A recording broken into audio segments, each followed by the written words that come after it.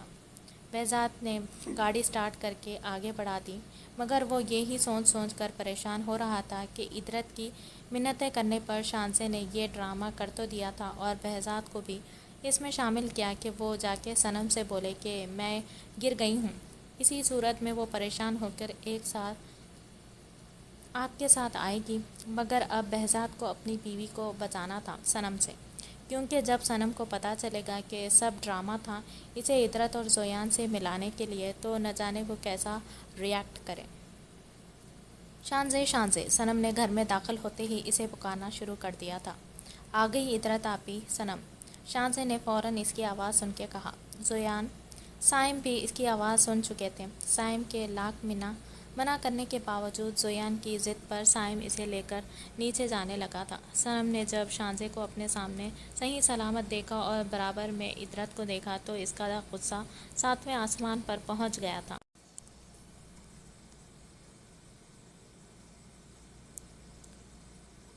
صنم نے بولا کچھ نہیں، بس غصے میں وہاں سے جانے لگی جب ادرت اور زویان دونوں نے ایک ساتھ اسے پکارا۔ حضرت صاحب، شاہجہاں بیگم بھی چاہتے تھے آج وہ نہ جائے، سارا گلے شکوے دور کریں۔ زویان دھیرے سے چلتا ہوا صنم کے پاس آیا جو رخ موڑے کھڑی تھی۔ زویان دھیرے سے چلتا ہوا صنم تک آیا اور ایک ہاتھ سے اس کا رخ اپنی طرف موڑا۔ صنم نے نگاہ اٹھا کے زویان کو دیکھا۔ جانتا ہوں آپ کا بہت دل دکھایا ہے، آپ کو جانتا بھی نہیں تھا، پھر بھی آپ سے بہت تلخ لہجے میں آپ سے بات کی، پھر بھی آپ نے میرے جان بچانے کے لیے مجھے بلڈ دیا۔ تمہاری جگہ کوئی بھی اور بھی ہوتا تب بھی میں اسے بلڈ دیتی۔ صنم نے ہلکا سا اپنا موقف بیان کیا۔ مگر مجھے تو پتہ چلا تھا کہ آپ کو انجیکشن سے بہت ڈر لگتا ہے اور خاص کر بلڈ دینے سے۔ زویان کی بات کر صنم کے پاس کوئی جواب نہیں تھا۔ آپ ہی بھی بول سکتا ہوں آپ کو، مگر ہم دونوں میں زیادہ فرق نہیں۔ اگر بچپن سے آپ کی ذات کو مجروح کیا گیا ہے تو عرش پر مجھے بھی نہیں بٹھایا گیا، شاید تربیت کی خامی تھی۔ جبھی عورت ذات کی ذات میرے سامنے کچھ نہیں تھی۔ موت کی دہلیز کو چھوا ہے، جبھی رشتوں کا تقدس جانا ہے۔ بچپن سے اکیلا رہتا آیا ہوں صنم، اب اللہ نے جب دو بہنیں سے نوازا ہے تو ان کا ساتھ کھونا نہیں چاہتا۔ مجھے نہیں پتا ہمارے پیرنٹس کے بیچ میں کیا معاملات کیا ہیں۔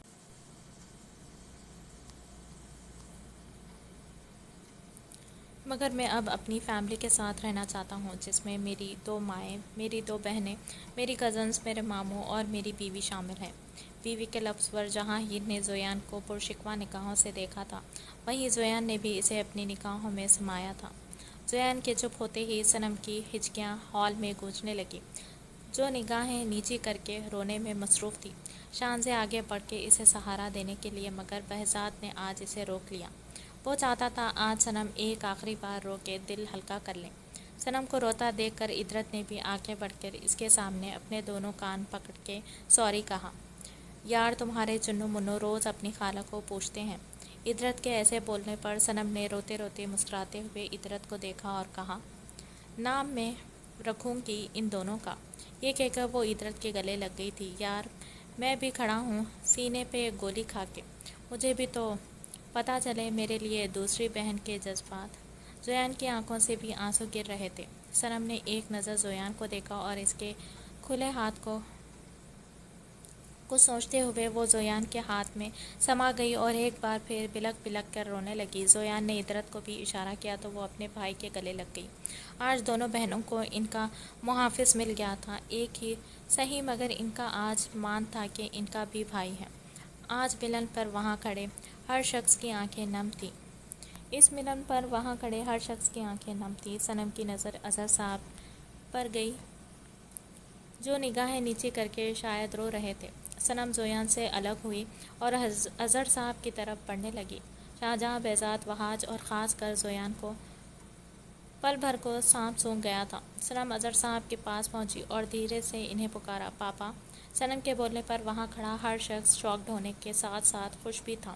صائم آج بہت غور سے صنم کو دیکھ رہا تھا۔ اس نے کیا کھویا تھا صنم کے روپ میں، آج اسے شدت سے افسوس ہو رہا تھا، مگر وہ جانتا تھا وہ اسے حاصل کر لے گا۔ صنم کے پاپا بولنے پر اظہر صاحب نے شاکڈ انداز میں نگاہ اٹھا کے اپنے سامنے کھڑی صنم کو دیکھا۔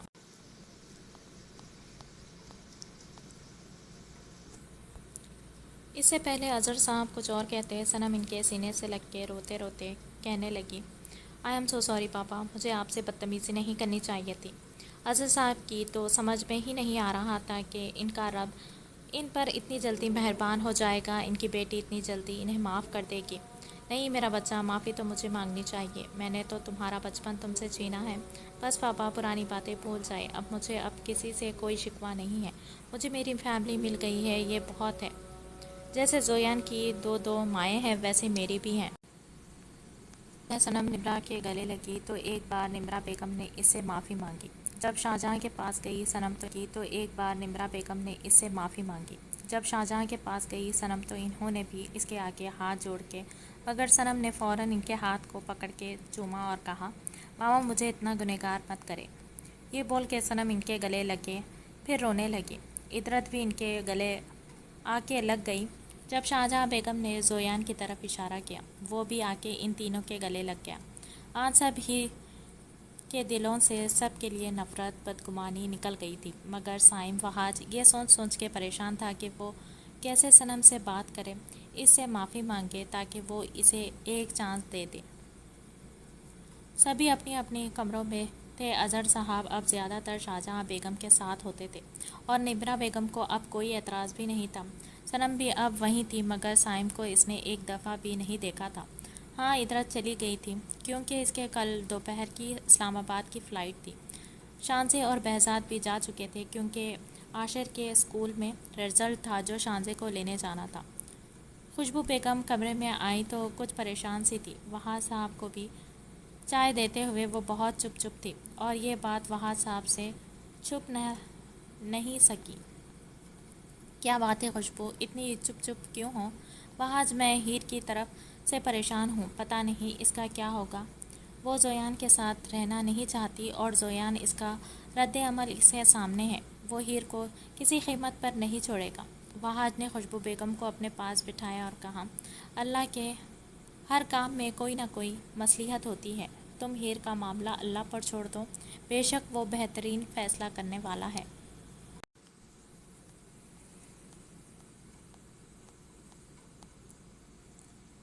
بیٹا مان جاؤ میری بات، تم کیسے کرو گے شرٹ چینج؟ نمرا بیگم پچھلے 20 منٹ سے اس کے آگے منتیں کر رہی تھی، مگر وہ تھا کہ ضد پر اڑا تھا کہ شرٹ تو وہ خود چینج کر لے گا یا پھر اس کی بیوی اس کے کام کرے گی، اور اگر اس نے منع کیا تو وہ خود کرے گا، اپنے کام کسی کا احسان نہیں لے گا۔ زویان یہ سب اس لیے کر رہا تھا تاکہ ہیر اس کے پاس آئے، اس سے لڑے، اس سے بات کرے، تاکہ اسے موقع ملے پہلے جیسا سب ٹھیک کرنے کا۔ اپنے اس پلان میں وہ صائم کو شامل کر چکا تھا اور اپنے بابا اور بہزاد کو بھی۔ نمرا بیگم ہار مانتی ہوئی باہر نکلی تو رونے لگی۔ انہیں دکھ رہا تھا کہ زویان کا ہاتھ پلاسٹر بیگ سے ذرا سا ہلنے پر ہی اس کو تکلیف ہو رہی تھی، مگر وہ تھا کہ ضد پر اڑا تھا۔ وہ اپنے آنسو صاف کرتے ہوئے کچن میں آئی تو ہیر سے ان کا سامنا ہوا۔